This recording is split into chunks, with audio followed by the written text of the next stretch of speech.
Hey guys, Tammy Trayer, Mountain Woman Journals here. I'm out here with Mountain Man and Mountain Cousin. We're butchering one of the deer here, and we wanted to show you the process. We lost daylight today though. He's been out trapping and it's just been an ugly day. So I'm going to let him take over, and he's going to describe several different types of butchering.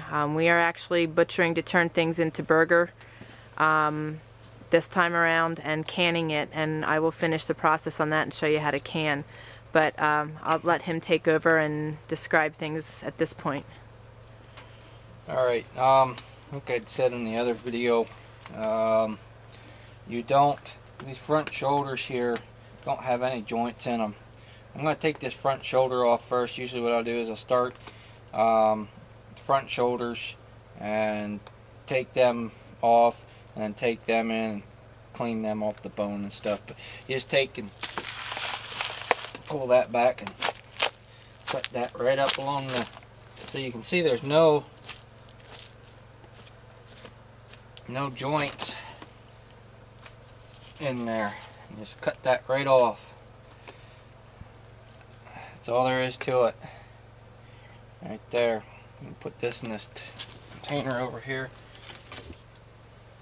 Now, normally what I would do, if I'm not skinning this out for hamburg or anything like that, what I would do is I would take and the reason there isn't another front shoulder is because that got all messed up.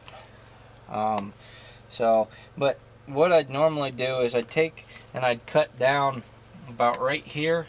I'd cut right down around the whole way around here, and then I'd take my saw and I'd cut that off. And depending on the size of your family, you could get 1 or 2 neck roasts out of that. Take it and put it on low heat in some water with some seasoned salt and garlic and onions and stuff like that, and put it in your oven and cook it all day long.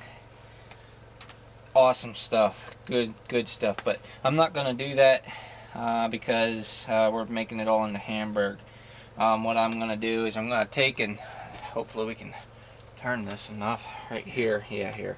Alright, watch your hand there, Jonathan. What we'll do is we'll take and come in.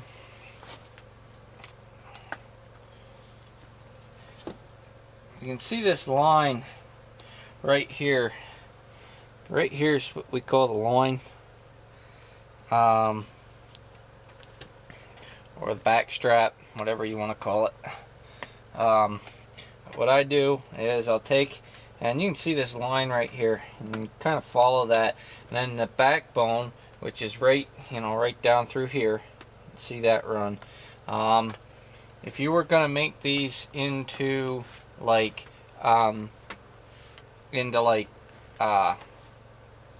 pieces of like a roast or something like that, you'd take and cut this out like I'm going to do, and then you just take and cut it into chunks, and you'd take it and freeze it. But just taking right here at basically where the hindquarters meet up with the back here, I just cut right in around here, and then I'll take and come right down the follow the backbone right down the neck all the way down. Now normally you'd cut that neck off first so you wouldn't be coming all the way down here like that. And then I just take and keep working that meat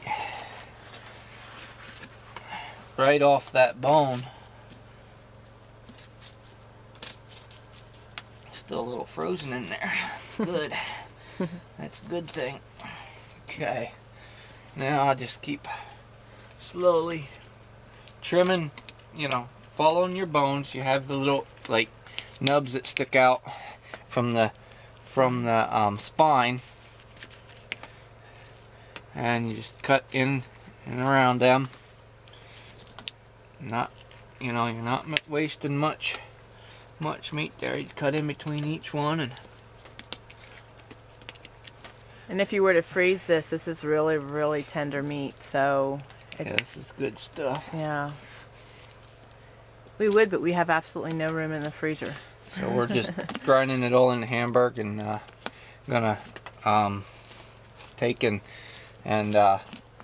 pressure cook it. Yeah. Can it. It's good stuff, because when I show you how to do that, I mean, you can just take the can or the jar off the canning shelf and just eat it right out of the jar. It's awesome stuff, and it makes meals quick and easy, so yep, it's really a blessing also. You can just see that. You can just take that and just pull it like right down. Come in along the rib cage. Now, all that other stuff, like the ribs and stuff, that'll all get just cut right out. Right, just follow the bones, and that'll get all ground into Hamburg. That's what you'd normally do with it anyhow. I mean, you can take it and make like bacons out of it, like. But yeah, we did that the one year. Yeah, that one year I took and I made those, and I took and put them in the smokehouse and smoked it. That was good. That was good. I was using Pabst brine. Yep.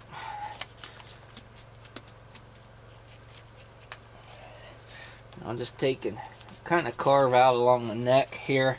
Normally, like I said, I wouldn't be doing that because, you know, you make a neck roast out of it, but we're making it into burger, so. And I'm just cutting right down along here. I'll clean that neck off a little more then, you know, a little bit later. I'll take and when I get that, but that's. Wow, that's one big piece of meat. I mean, look at that. Your loin. And that's just all meat. That's good. That's real good meat there. You have sinew in there.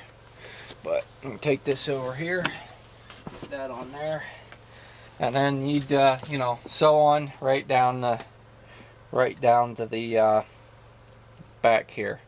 So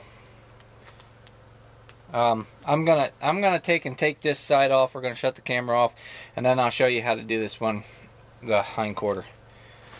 Okay, we'll be back. Okay guys, we're back. He's gonna show you how to take care of the hind quarters here.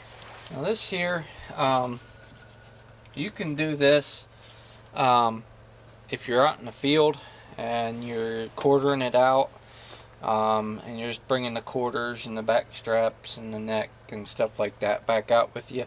You can do this the exact same way.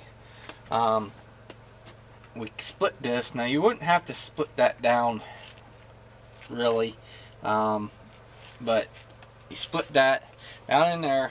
I'm going to try and come in here and see if I can show. In this bone, there's a bone right there. Just follow the bone, the pelvis bone, right. Sorry, this lighting isn't. Yeah, I was just going to say the same thing. Here, if I can try and do this left-handed. I'm just following the pelvis bone right in along, and the joint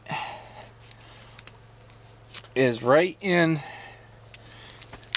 right here. You can see that joint starting to show right there. Yeah. I'm just following that pelvis bone right down to that joint where the ball joint is there, and on it, pull down, and you can see it there. See that starting? Cut that, come in around, just keep working it down, just following that pelvis bone right in around, right down, just all the way down, and follow it all the way right down against the bone there, and there you go. You don't need to cut, you don't need to cut nothing like that. You just cut that right down along the back there. So, right, so that's, then you have your hind quarter. Yep. So that's all there is to it. And what we'll do is we'll take you inside and show you how some various ways of cutting it and start preparing our meat for burger. So we'll be back.